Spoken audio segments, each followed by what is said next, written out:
નમસ્કાર મિત્રો, સ્વાગત છે તમારું મારી ચેનલમાં નવી એક સત્ય ઘટના આધારિત વિડીયો સાંભળવા માટે। કહેવાય છે કે માણસના શરીર પર લાગેલા ઘા સમય સાથે ભરાઈ જાય છે, પરંતુ પોતાના લોકોના શબ્દોથી લાગેલા ઘા આખી જિંદગી રૂંઝાતા નથી। ગુજરાતના એક નાના ગામમાં અમરાપુરમાં કવિતા નામની એક સંસ્કારી અને ભોળી છોકરી રહેતી હતી। ગરીબ ઘરમાં જન્મેલી હોવા છતાં તેના માતા પિતાએ તેને સંસ્કાર અને સ્વાભિમાનની સૌથી મોટી સંપત્તિ આપી હતી। કવિતાનું એક જ સપનું હતું કે લગ્ન પછી તે પોતાના સસરાને જ પોતાનું સાચું ઘર બનાવશે। થોડા વર્ષો પછી તેના લગ્ન શહેરમાં રહેતા રમેશ સાથે ખૂબ જ ધામધૂમથી થયા। આખું ગામ બોલતું હતું કે કવિતા બહુ નસીબદાર છે। સાસુએ આરતી ઉતારીને કહ્યું, આજથી તું અમારી દીકરી છે, અને સસરાએ પણ પ્રેમથી માથા પર હાથ ફેરવ્યો। રમેશ પણ કવિતાને ખૂબ પ્રેમ કરતો હતો। શરૂઆતના થોડા મહિના તો જાણે સ્વર્ગ જેવા પસાર થયા। કવિતા સવારે સૌ કરતાં વહેલા ઉઠતી, આખું ઘર સંભાળતી, સાસુ સસરાની સેવા કરતી અને રમેશને પોતાના હાથનું ભોજન ખવડાવીને જમાડતી। દરેકને લાગતું કે આ ઘર પર ભગવાનની ખાસ કૃપા છે, પરંતુ કહેવાય છે ને કે સુખને પણ ક્યારેક કોઈની નજર લાગી જતી હોય છે। લગ્નનું 1 વર્ષ પૂરું થયું અને ગામમાં લોકોનો એક જ પ્રશ્ન શરૂ થયો, ખુશ ખબર ક્યારે આપશો? શરૂઆતમાં બધા હસીને વાત ટાળી દેતા, પરંતુ બીજું વર્ષ પૂરું થયું ત્યારે એ જ પ્રશ્ન ધીમે ધીમે ટોણામાં બદલાઈ ગયો। ત્રીજું વર્ષ આવ્યું, પછી ચોથું અને પછી 5મું પણ પૂરું થઈ ગયું, છતાં કવિતાના ખોળામાં બાળક ન આવ્યું। હવે ઘરની હવા બદલાવા લાગી હતી। પહેલાં જે સાસુ પ્રેમથી વાત કરતી હતી, એ હવે નાની નાની વાતમાં ગુસ્સો કરવા લાગી। પાડોશોની સ્ત્રીઓ જ્યારે ઘરે આવતી ત્યારે વાતો એવી રીતે કરતી કે કવિતાના દિલમાં સીધો ઘા પડે। ઘરમાં વહુ આવી ત્યારથી હજુ સુધી વંશ આગળ વધ્યો નથી। ભગવાન જાણે શું લખીને મોકલ્યું છે। કવિતા બહારથી હસતી, પરંતુ અંદરથી દરરોજ તૂટી રહી હતી। દર મહિને નવી આશા જાગતી કે કદાચ આ વખતે ભગવાન સાંભળશે, પરંતુ દરેક વખતે નિરાશા જ હાથ લાગતી। તે મોટા મોટા ડૉક્ટરો પાસે ગઈ, શહેરની હોસ્પિટલમાં ટેસ્ટ કરાવ્યા, દવાઓ લીધી, ઉપવાસ કર્યા, મંદિરોમાં માથું ટેકવ્યું, સંતોના આશીર્વાદ લીધા, પરંતુ કિસ્મત જાણે તેની ધીરજની જ પરીક્ષા લઈ રહી હતી। એક દિવસ ડૉક્ટરે બંનેના બધા રિપોર્ટ જોઈને કહ્યું કે કોઈ મોટી તકલીફ નથી, સમય લાગશે, પરંતુ ઘરના લોકોને આ જવાબ પર વિશ્વાસ નહોતો। હવે સાસુએ કવિતાને નામથી બોલાવવાનું પણ બંધ કરી દીધું હતું। ક્યારેક ગુસ્સામાં તો સીધું જ વાંજણી કહીને બોલાવતી। આ એક શબ્દ કવિતાના હૃદયને રોજ હજારો વખત તોડી નાખતો। રમેશ પણ ધીમે ધીમે પરિવારના દબાણમાં બદલાવા લાગ્યો। જે પતિ પહેલાં પત્નીના દરેક આંસુ લૂછી લેતો હતો, એ હવે કલાકો સુધી તેની સાથે વાત પણ ન કરતો। એક સાંજે કવિતાએ હિંમત કરીને રમેશને કહ્યું, જો ભગવાન આપણને સંતાન ન આપે તો આપણે કોઈ અનાથ બાળકને દત્તક લઈ લઈએ। કોઈનું જીવન પણ બદલાશે અને આપણું ઘર પણ ભરાઈ જશે। રમેશે ગુસ્સામાં ટેબલ પર હાથ માર્યો અને કહ્યું, મારે પારકું બાળક નથી જોઈએ, મને મારું પોતાનું લોહી જોઈએ છે। આ શબ્દો સાંભળીને કવિતાને લાગ્યું કે આજે તેનો સૌથી મોટો સહારો પણ તૂટી ગયો। તે આખી રાત ઊંઘી શકી નહીં। સવાર પડતાં ફરી સ્મિત ચહેરા પર લાવીને બધાની સેવા કરતી રહી, કારણ કે તેને શીખવવામાં આવ્યું હતું કે ઘરની વહુ પોતાનું દુઃખ દેખાડતી નથી, પરંતુ તેને ખબર નહોતી કે તેની જિંદગીનું સૌથી મોટું તોફાન હજુ આવવાનું બાકી હતું। સમય પસાર થતો ગયો અને ઘરની દરેક સવાર કવિતા માટે એક નવી કસોટી લઈને આવતી હતી। હવે તે ગમે તેટલું સારું કામ કરે છતાં તેમાં ખામી જ કાઢવામાં આવતી. એક દિવસ શાકમાં મીઠું થોડું ઓછું પડ્યું તો સાસુએ થાળી ફેંકી દીધી અને ગુસ્સાથી બોલી, જે સ્ત્રી પોતાના ઘરને વારસદાર ન આપી શકે એના હાથનું જમવાનું પણ અપશુકન જ હોય. આ શબ્દો સાંભળીને કવિતાની આંખો ભરાઈ આવી, પરંતુ તેણે એક પણ શબ્દ બોલ્યા નહીં. થોડા દિવસ પછી ઘરમાં રમેશના કાકાના દીકરાનું નામકરણ હતું. આખું ઘર ખુશીઓથી ઝૂમી રહ્યું હતું, પરંતુ કવિતાને રસોડામાં જ રહેવા માટે કહેવામાં આવ્યું હતું. જ્યારે તેણે બાળકને ખોળામાં લેવાનો પ્રયાસ કર્યો ત્યારે સાસુએ બધાની સામે તેનો હાથ ખેંચી લીધો અને બોલી, તું દૂર જ રહેજે, તારો પડછાયો પણ મારા પૌત્ર પર ન પડે. આખું ઘર ચૂપ હતું, પરંતુ કોઈએ કવિતાનો પક્ષ લીધો નહીં. તે પોતાના રૂમમાં જઈને કલાકો સુધી રડતી રહી. એ જ રાત્રે તેણે ભગવાનની મૂર્તિ સામે દીવો પ્રગટાવ્યો અને કહ્યું, હે ભગવાન, જો મારા નસીબમાં માતા બનવાનું નથી તો ઓછામાં ઓછું મને એટલી શક્તિ આપ કે હું આ અપમાન સહન કરી શકું. બીજા દિવસે તેના માતા પિતા તેને મળવા આવ્યા, પરંતુ કવિતાએ પોતાના આંસુ છુપાવી દીધા. તેણે હસીને કહ્યું કે તે ખૂબ ખુશ છે, કારણ કે તે પોતાના વૃદ્ધ માતા પિતાને વધુ દુઃખ આપવા માંગતી નહોતી. પરંતુ સાસુએ તેમની સામે પણ કટાક્ષ કરતાં કહ્યું, તમારી દીકરીએ અમારું ઘર સૂનું રાખ્યું છે. કવિતાના પિતાનું માથું શરમથી ઝૂકી ગયું અને તેની માતાની આંખોમાંથી આંસુ વહી પડ્યા. એ દિવસ પછી કવિતાને પોતાના માતા પિતા સામે પણ હસવાનું નાટક કરવું પડતું હતું. હવે રમેશ પણ મોડે સુધી ઘરે આવવા લાગ્યો. તે કવિતાથી દૂર દૂર રહેતો અને ઘણીવાર ગુસ્સામાં બોલી જતો કે તેના જીવનમાં સુખ જ બાકી રહ્યું નથી. એ સાંજે ઘરમાં આ વાત ચાલી કે રમેશના બીજા લગ્ન કરાવી દેવા જોઈએ. કવિતા રસોડામાં જ ઊભી હતી અને આ બધું પોતાના કાનેથી સાંભળી રહી હતી. તેના હાથમાંથી ચાનો કપ નીચે પડી ગયો. ઘરમાં શાંતિ છવાઈ ગઈ. સાસુએ ગુસ્સાથી કહ્યું, હવે રડવાનું નાટક કરીને કંઈ નહીં થાય. અમારા વંશ માટે અમારે નિર્ણય લેવો જ પડશે. કવિતાએ છેલ્લી વાર રમેશ તરફ જોયું. તેને લાગ્યું કે કદાચ આજે તેનો પતિ તેનો હાથ પકડીને કહેશે કે મારી પત્ની જીવતી હોય ત્યાં સુધી બીજું કોઈ આ ઘરમાં નહીં આવે. પરંતુ રમેશ ફરી એકવાર ચૂપ રહ્યો. એ મૌન કવિતાના હૃદયને સંપૂર્ણ રીતે તોડી ગયું. તે રાત્રે તેણે આખી રાત આંખોમાં ઊંઘ વગર પસાર કરી. સવાર પડતાં જ તેણે નક્કી કરી લીધું હતું કે હવે પોતાની ઇજ્જત બચાવવા માટે જે કરવું પડશે તે કરશે. પરંતુ તેને હજુ ખબર નહોતી કે નસીબ તેના માટે એક એવી ઘટના લખી ચૂક્યું હતું જેનાથી તેની આખી જિંદગી બદલાઈ જવાની હતી. બીજા દિવસે સવારથી ઘરમાં વાતાવરણ અસામાન્ય હતું. સાસુ સસરા અને કેટલાક સંબંધીઓ હોલમાં બેઠા હતા. કવિતાને પણ ત્યાં બોલાવવામાં આવી. તેનું હૃદય જોરથી ધબકી રહ્યું હતું. તેને અંદાજ આવી ગયો હતો કે આજે કંઈક એવું થવાનું છે જે તેની જિંદગી બદલી નાખશે. સાસુએ ગુસ્સાથી કહ્યું, અમે ઘણા વર્ષોથી રાહ જોઈ રહ્યા છીએ. ઘણા ડૉક્ટરો બતાવ્યા, ઘણા મંદિરો ફર્યા, પણ હવે અમારાથી વધુ રાહ જોવાતી નથી. અમારા દીકરાનું જીવન બગાડવાનો તને કોઈ અધિકાર નથી.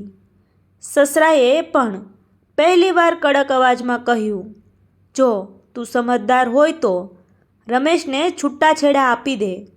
કવિતાના પગ નીચેની જાણે જમીન સરકી ગઈ. તેણે ધ્રુજતા અવાજે રમેશ તરફ જોઈને પૂછ્યું, આ નિર્ણય તમારો પણ છે? થોડા સમય સુધી રમેશ ચૂપ રહ્યો. પછી ધીમા અવાજે બોલ્યો, મા બાપ જે કહે છે એ જ યોગ્ય છે, બસ. આ એક વાક્યએ કવિતાના બધા સપનાઓને એક ક્ષણમાં રાખ બનાવી દીધા. તેણે ધીમેથી પોતાના ગળામાંનું મંગળસૂત્ર હાથમાં પકડ્યું. આંખોમાંથી આંસુ વહેવા લાગ્યા, પણ તેણે કોઈએ ઝઘડો કર્યો નહીં. તે ફક્ત એટલું જ બોલી, સંબંધ સંતાનથી નથી ચાલતા, વિશ્વાસથી ચાલે છે. અને આજે તમે વિશ્વાસ જ તોડી નાખ્યો.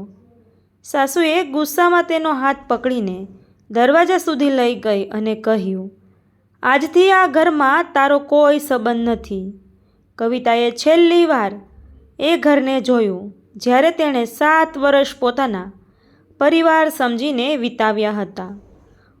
ઉંમરો ઓળંગતા પહેલાં તેણે ભગવાનના મંદિર તરફ હાથ જોડ્યા અને મનમાં કહ્યું, હે ભગવાન, આજે હું ખાલી હાથે જઈ રહી છું, પરંતુ એક દિવસ પાછી આવીશ.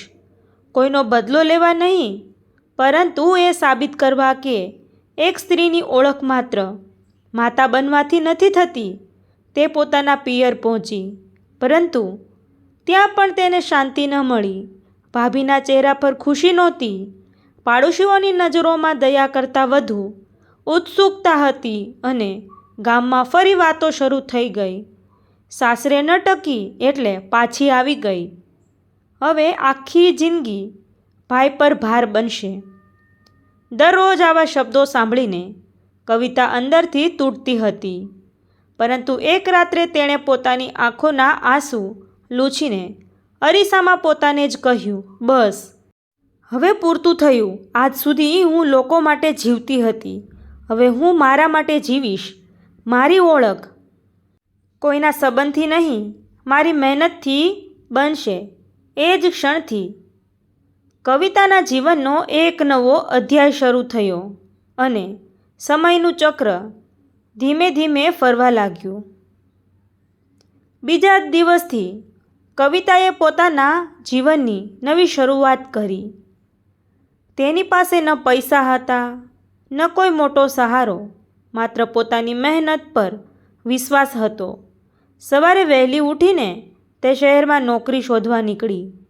પરંતુ જ્યાં પણ જતી ત્યાં એક જ સવાલ પૂછાતો, અગાઉ શું કામ કર્યું છે? અને તેની પાસે જવાબમાં માત્ર ઘર સંભાળવાનો અનુભવ હતો. ઘણા દિવસો સુધી તેને કોઈ નોકરી ન મળી. ખિસ્સામાં રહેલા થોડા પૈસા પણ ધીમે ધીમે ખૂટવા લાગ્યા. એક દિવસ તો એવી સ્થિતિ આવી કે તેણે આખો દિવસ માત્ર પાણી પીને પસાર કર્યો. સાંજે બસ સ્ટેન્ડ પર એકલી બેઠી હતી ત્યારે તેની આંખોમાંથી આંસુ આપોઆપ વહેવા લાગ્યા. એ સમયે એક વૃદ્ધ મહિલાએ તેની પાસે આવીને પૂછ્યું, દીકરી, શું થયું? કવિતાએ પહેલીવાર પોતાના દિલનો બધો ભાર કોઈ અજાણી વ્યક્તિ સામે ઉતારી દીધો.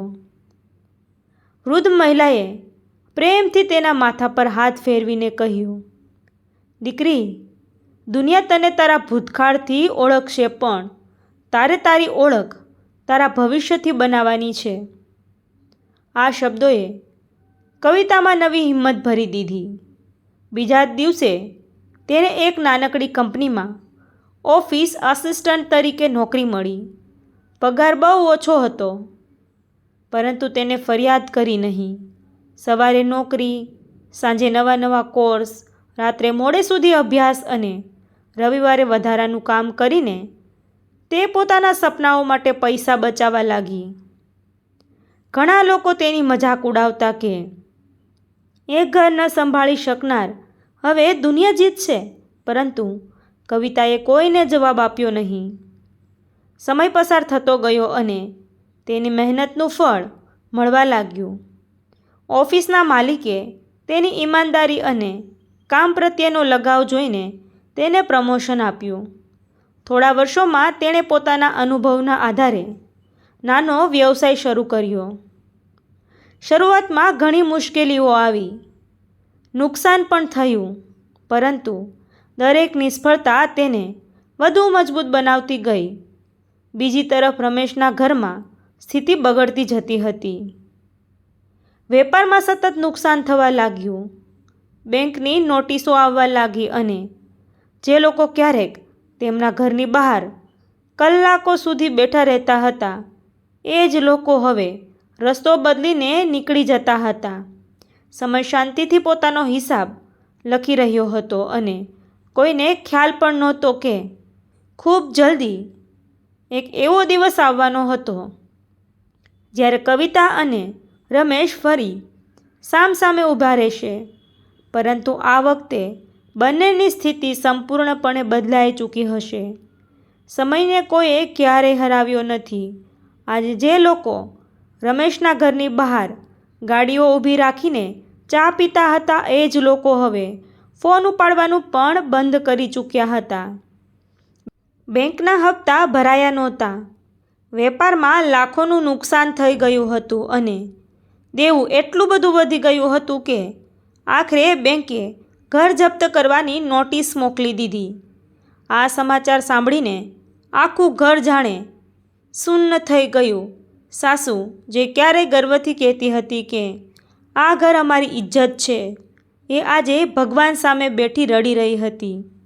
સસરાની તબિયત પણ ખરાબ રહેવા લાગી હતી અને રમેશ દિવસ રાત એક જ વિચારમાં ડૂબેલો રહેતો હતો કે હવે પરિવારને કેવી રીતે બચાવવો. તેણે ઘણા સંબંધીઓ પાસે મદદ માંગી, પરંતુ દરેકે કોઈને કોઈ બહાનું બનાવી દીધું. જેને ક્યારેક તેણે મદદ કરી હતી એ લોકો પણ આજે ઓળખવાનો ઇનકાર કરતા હતા. આખરે બેંકે ઘરના લીલામની તારીખ જાહેર કરી દીધી. બીજી તરફ કવિતાનો વ્યવસાય હવે ખૂબ આગળ વધી ગયો હતો. શહેરમાં તેનું નામ માન સન્માનથી લેવામાં આવતું હતું. અનેક મહિલાઓને તેણે રોજગાર આપ્યો હતો અને લોકો તેને સફળ ઉદ્યોગ સાહસિક તરીકે ઓળખતા હતા. એક દિવસ તેના ઓફિસમાં કામ કરતી એક કર્મચારીએ સમાચાર પત્ર લઈને કહ્યું, મેડમ, આ જુઓ, આ ઘરનું લીલામ થવાનું છે. કવિતાએ જ્યારે સરનામું વાંચ્યું ત્યારે તેના હાથ ધ્રુજી ઉઠ્યા. એ જ ઘર હતું જ્યાંથી એક દિવસ તેને અપમાનિત કરીને બહાર કાઢવામાં આવી હતી. થોડી ક્ષણ માટે તેની આંખો સામે વર્ષો જૂના બધા દ્રશ્યો જીવંત થઈ ગયા. સાસુના અપમાનજનક શબ્દો, રમેશનું મૌન, ઘરના ઉંબરે ઊભેલી પોતાની ભીની આંખો અને હાથમાં પકડેલી નાની બેગ. તેના દિલમાં એક જંગ શરૂ થઈ ગયો. એક અવાજ કહેતો હતો, ભગવાને ન્યાય કર્યો છે, હવે બધું ભૂલી જા. જ્યારે બીજો અવાજ કહેતો હતો કે સમયે તને અહીં સુધી કોઈ કારણ વગર પહોંચાડી નથી. આખી રાત કવિતાને ઊંઘ ન આવી. બીજા દિવસે સવારે તેણે પોતાના મેનેજરને બોલાવ્યો અને શાંત અવાજમાં કહ્યું, આ લીલામમાં ભાગ લેવાની બધી તૈયારીઓ કરો, પરંતુ આ વાતની ખબર કોઈને પડવી ન જોઈએ. મેનેજર આશ્ચર્યમાં પડી ગયા, પરંતુ તેણે કોઈ પણ પ્રશ્ન પૂછ્યો નહીં. હવે સમય પોતાનો સૌથી મોટો વળાંક તરફ આગળ વધી રહ્યો હતો અને લીલામના દિવસે શું થવાનું હતું તેની કલ્પના પણ રમેશના પરિવાર તો શું, કવિતાએ પણ ક્યારેય કરી નહોતી. લીલામનો દિવસ આખરે આવી ગયો. સવારે જ ઘરની બહાર લોકોની ભીડ જામી ગઈ હતી. બેંકના અધિકારીઓ, સરકારી કર્મચારીઓ, આસપાસના પડોશીઓ અને ઘણા વેપારીઓ ત્યાં હાજર હતા. રમેશ, તેના સાસુ સસરા અને પરિવારના બીજા સભ્યો ઘરના એક ખૂણામાં માથું ઝુકાવીને ઊભા હતા. જે ઘર પર તેમનો વર્ષો સુધી ગર્વ હતો, આજે એ જ ઘર તેમની આંખો સામે કોઈ અજાણી વ્યક્તિના નામે જવાનું હતું. સાસુના ચહેરા પરથી અહંકાર ગાયબ થઈ ગયો હતો અને તેની જગ્યાએ માત્ર પસ્તાવો દેખાતો હતો. લીલામ શરૂ થવાની તૈયારી થઈ ગઈ હતી.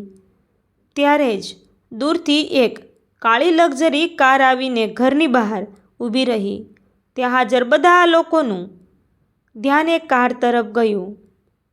કારનો દરવાજો ધીમેથી ખુલ્યો અને અંદરથી એક આત્મવિશ્વાસથી ભરેલી મહિલા નીચે ઉતરી. સાદા પરંતુ ખૂબ જ ભવ્ય કપડાં, આંખો પર કાળા ચશ્મા અને ચહેરા પર શાંતિભર્યું સ્મિત.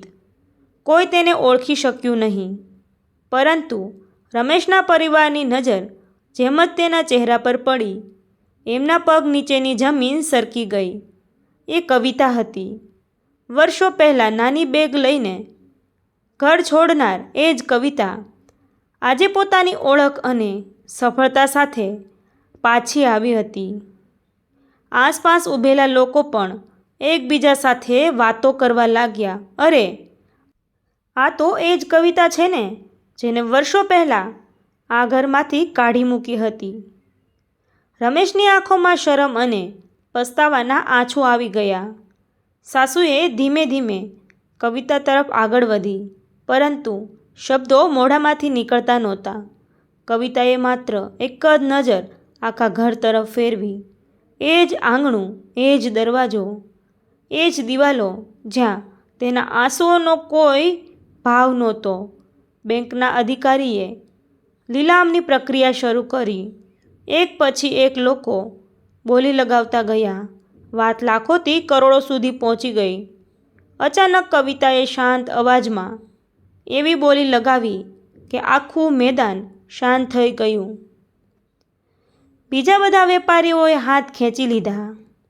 થોડા જ મિનિટોમાં અધિકારીએ જાહેરાત કરી, આ ઘર હવે કવિતા મેડમના નામે વેચવામાં આવે છે. આ શબ્દો સાંભળીને રમેશની માતા જમીન પર બેસી ગઈ. તેના હાથ જોડાઈ ગયા. રમેશ માથું ઝુકાવીને ઊભો રહ્યો, પરંતુ કોઈને ખબર નહોતી કે કવિતા અહીં માત્ર ઘર ખરીદવા માટે આવી નહોતી. તેના મનમાં એક એવો નિર્ણય હતો જે ત્યાં જ હાજર દરેક વ્યક્તિની જિંદગી બદલી નાખવાનો હતો.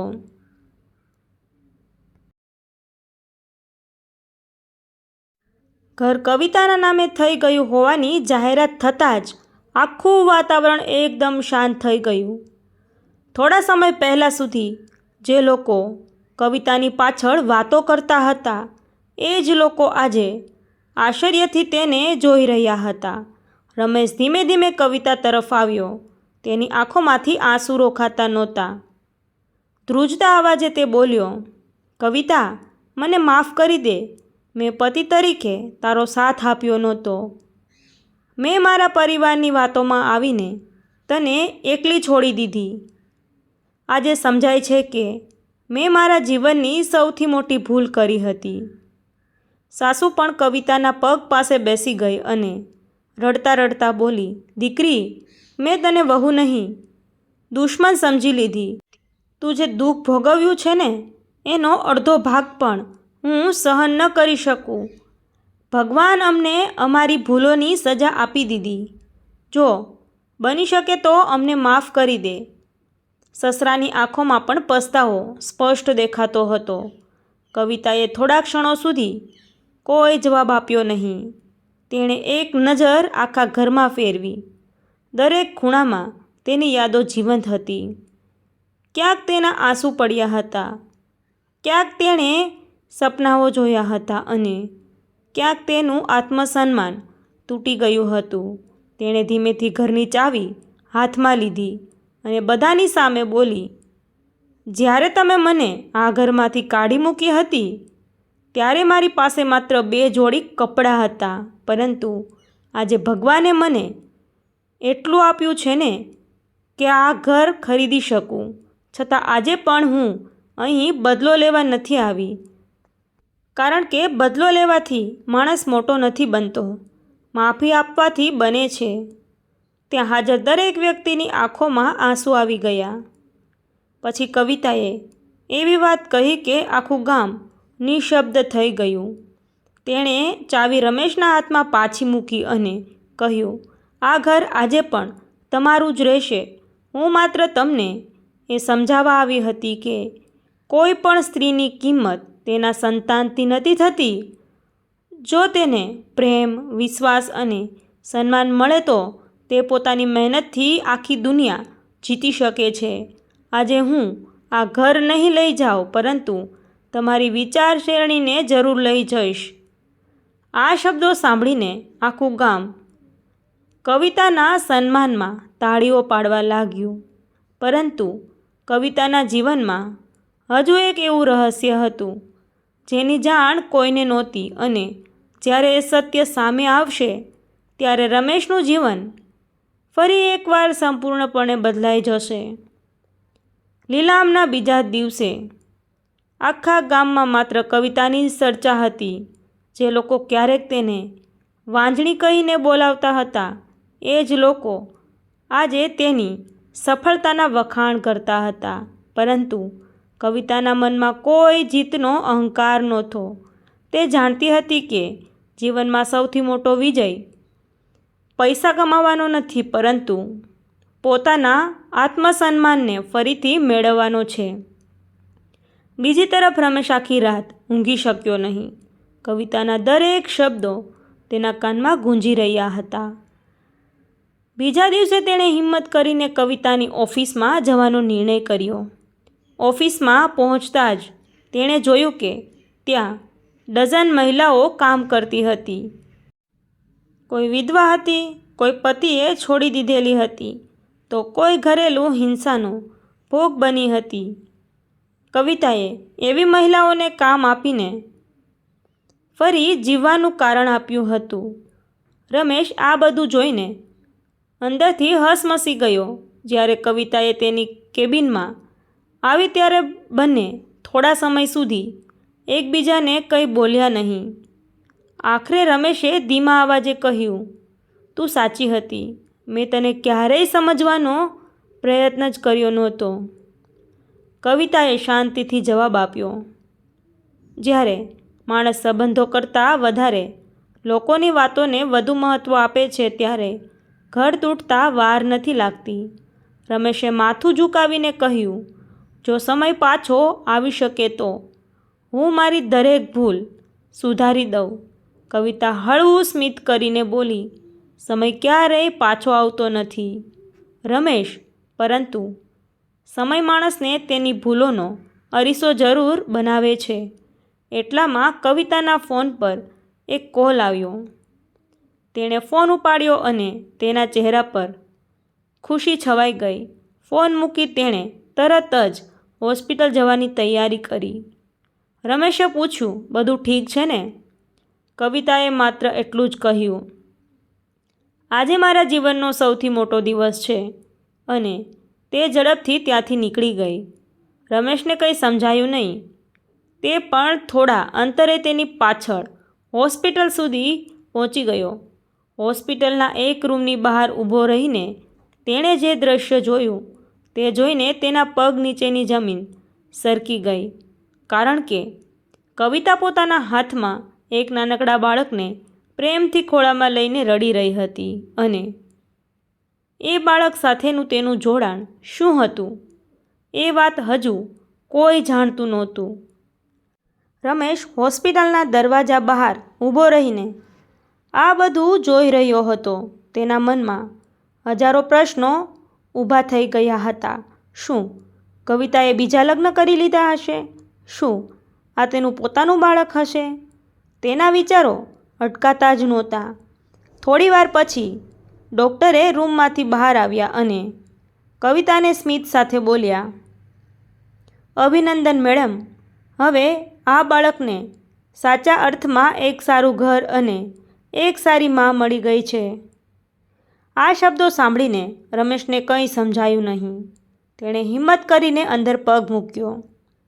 કવિતાએ તેની તરફ જોયું, પરંતુ તેના ચહેરા પર ગુસ્સો નહોતો, માત્ર શાંતિ હતી. રમેશે ધીમેથી પૂછ્યું, આ બાળક કોણ છે? કવિતાએ બાળકના માથા પર પ્રેમથી હાથ પહેરવતા કહ્યું, આરવ, હવે મારો દીકરો છે. રમેશ આશ્ચર્યથી બોલ્યો, તારો દીકરો? કવિતાએ હળવું સ્મિત કરીને કહ્યું, હા, મેં તેને કાયદેસર દત્તક લીધો છે. થોડા દિવસ પહેલાં તેના માતા પિતાનું અકસ્માતમાં મૃત્યુ થયું હતું. કોઈ સગાએ તેને સ્વીકાર્યો નહીં. જેમ એક દિવસ મને મારા લોકોએ સ્વીકારી નહોતી, એમ આજે આ બાળક પણ એકલું પડી ગયું હતું. એટલે મેં વિચાર્યું કે ભગવાનને કદાચ મને માતૃત્વનો રસ્તો અલગ રીતે આપ્યો છે. આ સાંભળીને રમેશની આંખોમાંથી આંસુ વહેવા લાગ્યા. તેણે તરત જ યાદ આવ્યું કે વર્ષો પહેલાં કવિતાએ દત્તક બાળક લેવાની વાત કરી હતી અને તેણે જ સૌથી પહેલાં તેનો વિરોધ કર્યો હતો. આજે એ જ સ્ત્રી એક અનાથ બાળકને નવું જીવન આપી રહી હતી. કવિતાએ આગળ કહ્યું, માતા બનવા માટે જન્મ આપવો જરૂરી નથી હોતો રમેશ. પ્રેમ, ત્યાગ અને જવાબદારી પણ એક સ્ત્રીને મા બનાવે છે. રૂમમાં હાજર દરેક વ્યક્તિની આંખો ભીની થઈ ગઈ. રમેશ પાસે હવે કોઈ જવાબ નહોતો. તે માત્ર એટલું જ સમજી શક્યો કે વર્ષો પહેલાં તેણે જે ગુમાવ્યું હતું તેની કિંમત હવે કદાચ આખી જિંદગી ચૂકવવી પડશે. પરંતુ કિસ્મત પાસે હજુ એક એવું રહસ્ય હતું જેનો ખુલાસો થવાનો બાકી હતો અને એ સત્ય સામે આવ્યા પછી આખા ગામની વિચારસરણી હંમેશા માટે બદલાઈ જવાની હતી. થોડા મહિનાઓ પછી આરવના દત્તક ગ્રહણનો કાર્યક્રમ રાખવામાં આવ્યો હતો. કવિતાએ ગામના દરેક લોકોને આમંત્રણ મોકલ્યું, જેમાં રમેશ અને તેના માતા પિતા પણ સામેલ હતા. શરૂઆતમાં તેઓ જવામાં ચંકોસ અનુભવતા હતા, પરંતુ અંતે હિંમત કરીને પહોંચ્યા. સ્ટેજ પર કવિતા આરવનો હાથ પકડીને ઊભી હતી. તેની આંખોમાં આજે વર્ષો પછી સાચી ખુશી દેખાતી હતી. કાર્યક્રમ દરમિયાન સંચાલકે કવિતાને પૂછ્યું, આટલા બધા અપમાન પછી પણ તમે જીવનમાં આગળ કેવી રીતે વધી શક્યા? આખો હોલ શાંત થઈ ગયો. કવિતાએ માઇક હાથમાં લીધો અને ધીમા અવાજે કહ્યું, જ્યારે મને વાંઝણી કહીને ઘરમાંથી કાઢી મૂકવામાં આવી હતી ત્યારે મને લાગ્યું હતું કે મારી જિંદગી પૂરી થઈ ગઈ છે.